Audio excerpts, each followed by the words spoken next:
আমাদের শেখ হাসিনা কি বলেছিলেন যে শেখের বেটি পালায় না, কি বলেছেন পালায় না বলছেন না, কি বক্তব্য দিয়েছিলেন না, ভুলে গেছেন। তারপরে কি দেখলাম আমরা, সে পালিয়ে সে নিজের জীবন বাঁচিয়েছে, কিন্তু দলকে তিনি আজকে মানে কবর রচনা করে দিয়ে গিয়েছেন, এখনো ষড়যন্ত্র লিপ্ত রয়েছে। কিন্তু বাংলাদেশে কি তার আসার সুযোগ আছে? তারা তো বাংলাদেশের মানুষকে ফাঁসি চায় না শেখ হাসিনা, যারা মানবতা বিরোধী অপরাধ করে সর্বশেষ বৈষ্ণবপন্থী আন্দোলনে যে 16 প্রায় 2000-এর বেশি ছাত্র জনতাকে হত্যা করেছে।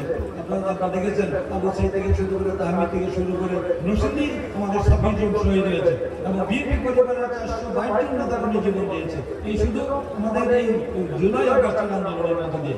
সেখানে এই আন্দোলনের মধ্য দিয়ে কিন্তু আমাদের এই ফ্যাসিস্ট স্বৈরাচারী সরকারের বিদায় হয়েছে, এবং ঐতিহাসিক ছাত্র গণঅভ্যুত্থানের মধ্য দিয়ে শেখ হাসিনা পালিয়ে যেতে বাধ্য হয়েছে।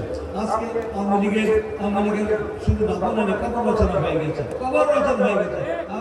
বাংলাদেশের মানুষ আলাদা দেখতে চায় না। ইতিমধ্যে আমাদের শহীদ পরিবার রাষ্ট্রপতিরা দেখলেন যে আওয়ামী লীগকে নিষিদ্ধ করার দাবি জানিয়ে আসছে। আওয়ামী লীগের জনগণ আর কারণ নৈতিক কোনো অধিকারই নেই তারা রাজনীতি করার, যেভাবে তারা জনগণকে হত্যা করে। রাজনীতি নেতারা জনগণের কল্যাণ মঙ্গলের কাজ করে, ওরা ব্যাংক লুট করেছে, তার শেয়ার মার্কেট লুট করেছে, বাংলাদেশ ব্যাংক লুট করেছে, তারা বাংলাদেশ থেকে 28 লক্ষ কোটি টাকা বিদেশে পাচার করেছে।